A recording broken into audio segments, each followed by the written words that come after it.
It started on an ordinary afternoon in a quiet suburban neighborhood just outside of Atlanta. A black woman named Maya Thompson had pulled her car over near a park to take a quick phone call.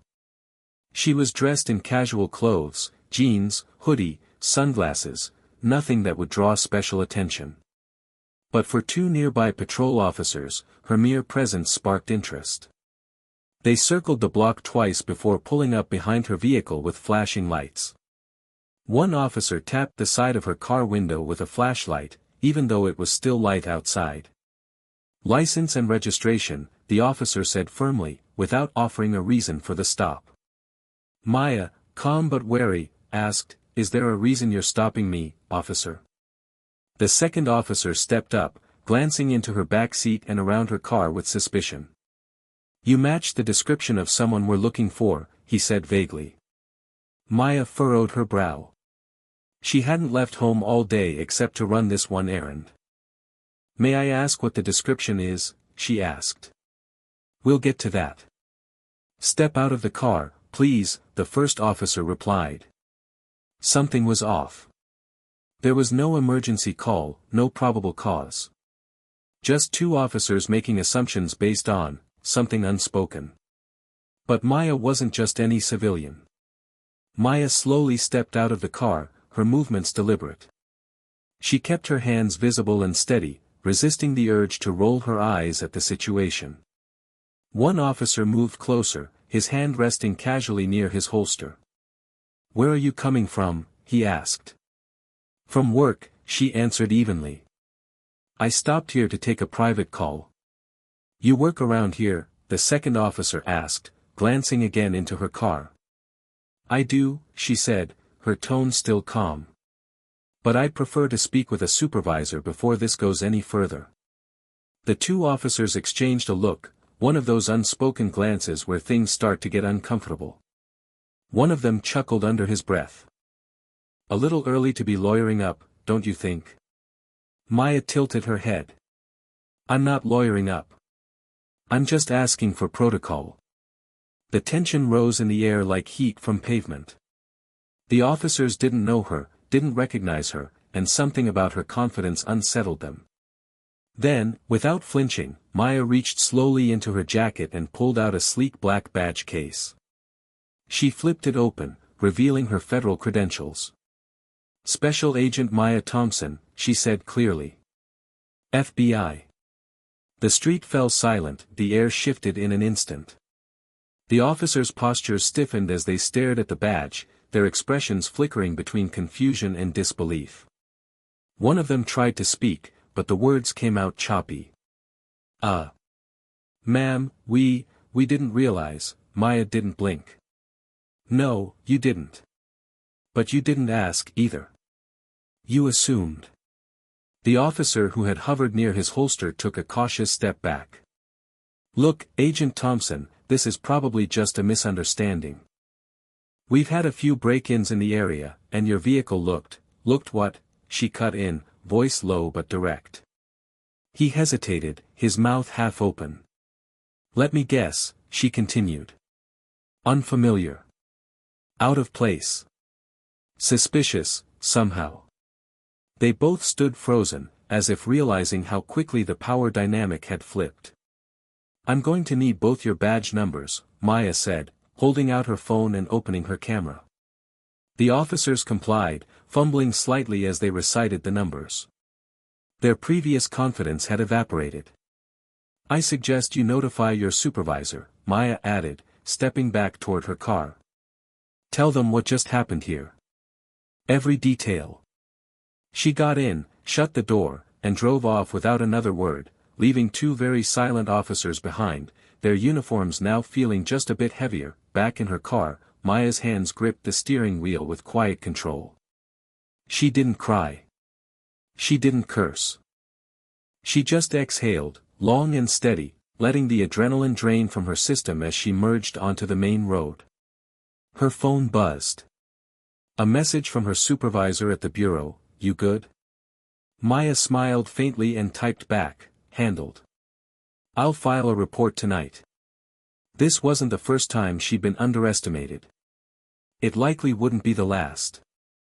But she had learned a long time ago how to move through moments like this without letting them crush her spirit. Strength wasn't always loud. Sometimes it was silent resolve, a quiet refusal to shrink. She pulled into a coffee shop a few blocks away and sat by the window with a notebook. As she began jotting down the details of the stop, her mind wandered to other women she knew, sisters, cousins, colleagues, who didn't carry a badge, who didn't have the same protection when questioned unfairly. That was the part that stuck with her the most. Her story ended differently than most. And she knew it was her responsibility to make sure those stories didn't go unnoticed. Let me know if you'd like an epilogue or a continuation showing consequences for the officers or Maya giving a public speech. Later that evening, Maya sat in a briefing room at the local FBI field office, a cup of cold coffee beside her. She had already submitted her internal report, detailing the interaction word for word. Across from her sat Assistant Special Agent in Charge Daniel Harass, reviewing the document with a tight jaw.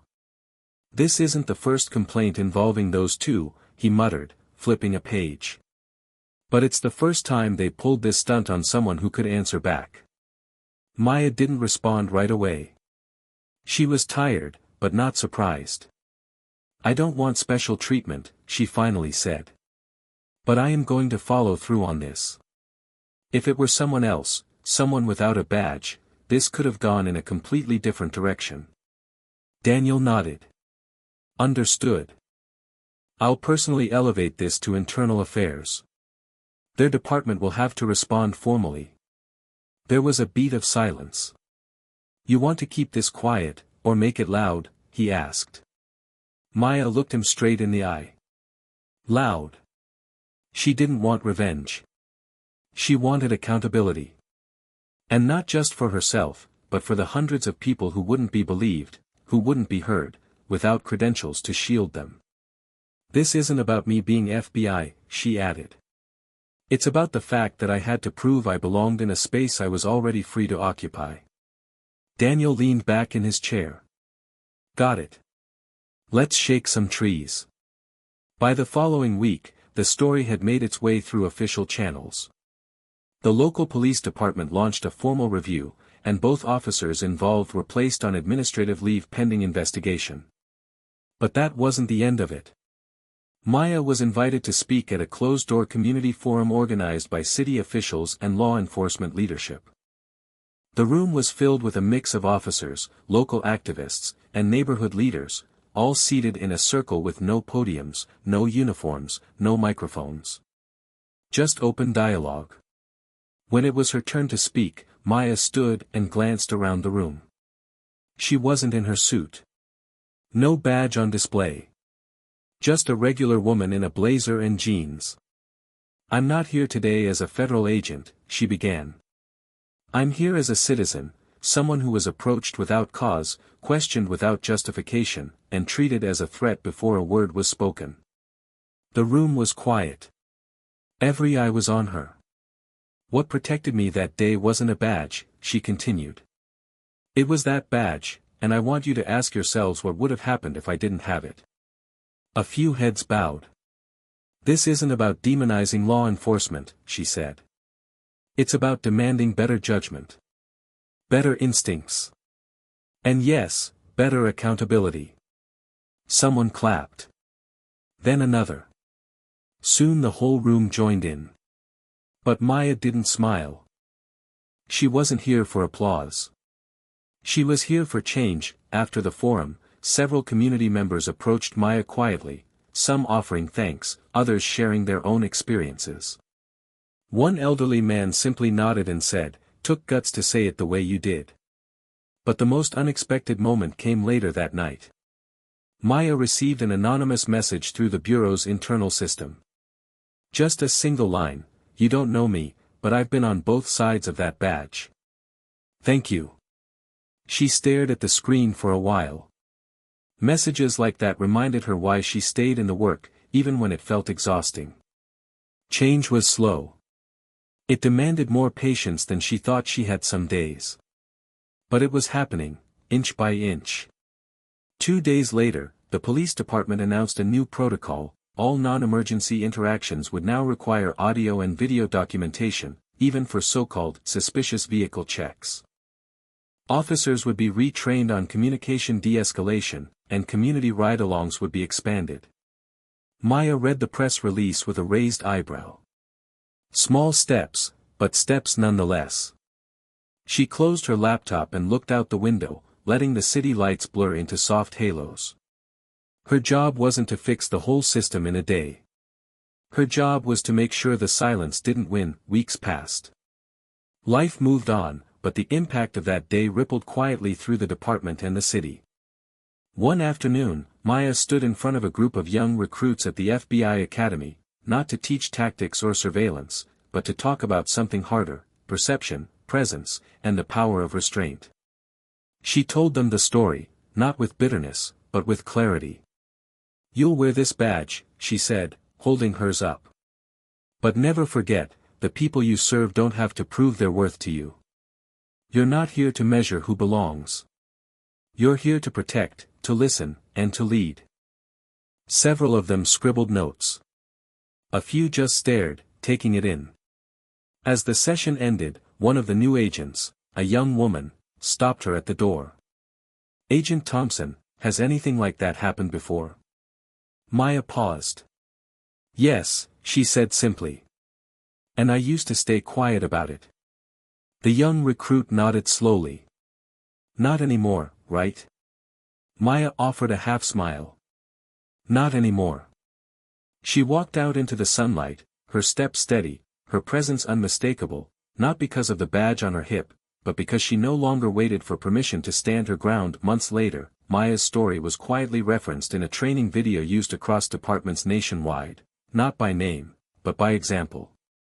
It became part of a case study titled, "Perception, Procedure, and Public Trust." She never sought credit. In fact, she preferred not to be the face of the lesson, just the reason it was taught. But in one precinct far from Atlanta, a young officer paused the video, recognizing the situation. "I've done that," he muttered under his breath. Then added, "Never again." Meanwhile, Maya was promoted, not because of the incident, but because of the way she handled it. Leadership wasn't about reacting with anger. It was about responding with purpose. She pinned her new badge to her blazer and stepped into her new role with the same calm she carried that day in the park. Because Maya Thompson knew one unshakable truth: respect isn't demanded. It's modeled. And sometimes, the quietest stand leaves the loudest mark. Months turned into a year. Maya stood outside a courthouse one clear afternoon, waiting for a colleague, when she noticed a familiar face walking past, one of the officers from that day. He was no longer in uniform. Civilian clothes. Eyes forward. But as he caught her gaze, he paused. There was an awkward silence. Then, to her surprise, he walked over. "I don't expect you to say anything," he said quietly. "But I wanted you to know, that day changed how I see a lot of things. How I approach people." Maya studied him. He looked different, not just in appearance, but in posture. Less defensive. More aware. "I wasn't proud of how I acted," he added. "But I've been learning. And I needed to say thank you. Whether you accept that or not." Maya didn't say much. She didn't need to. She simply nodded once, firmly, and said, "Good. Keep going." He gave a small, respectful nod and walked away. No dramatic ending. No applause. Just two people, in a world still learning, trying to do a little better than yesterday. And that, for Maya, was more powerful than any headline. The real work wasn't about taking a stand once. It was about standing up, again and again, until the weight of silence was replaced by the sound of real change. Later that night, Maya sat alone on her apartment balcony, the city humming quietly below. She scrolled past news articles, messages, and bureau emails, all reminders of the journey that had unfolded from one unexpected stop. But she paused on one image, a photo from the training room, taken candidly while she spoke to the recruits. In the background, someone had written on the board, "Courage doesn't always wear a uniform." Maya closed her eyes for a moment. That phrase stuck with her, because she knew the truth. The people who made the biggest difference weren't always the ones in power. They were the ones who refused to stay silent, even when it would have been easier to walk away. She took a deep breath and opened her journal. Today's note read, "Justice isn't one moment. It's a choice made again and again, to speak, to stand, and to stay human, even when you're expected not to." Then she wrote one final line beneath it, "This story's not mine alone. It belongs to everyone who's ever had to prove what should have already been seen." She closed the book. And finally, she smiled. Weeks later, Maya was invited to Washington, D.C., to speak on a panel about public trust in law enforcement. The audience included top officials, civil rights advocates, federal agents, and young cadets from various academies. She stood before them, not as someone who went viral, not as a symbol, but as a professional who had lived the tension between authority and accountability. "There's a difference," she told the room, "between having power and knowing how to carry it." Silence. Then stillness. The weight of her words settled across every seat. "Most people don't remember what you say," she continued. "But they remember how you made them feel. That one moment, whether it lasts 30 seconds or 5 minutes, can either dehumanize someone, or restore their dignity." Afterward, several young officers waited in line just to shake her hand. One said, "You changed the way I'll approach this job. Forever." Maya didn't seek praise. But she accepted the responsibility it brought. As she left the Capitol building and stepped into the crisp air, her phone buzzed with a message from a fellow agent, "You didn't just tell a story. You moved the needle." She looked out across the city. It was still complicated. Still imperfect. But it was changing, slowly, like turning a ship. And she had helped steer it. Badge or no badge, Maya Thompson had become something bigger than a title. She became a voice that couldn't be dismissed. And in that, she found the kind of justice that lasts.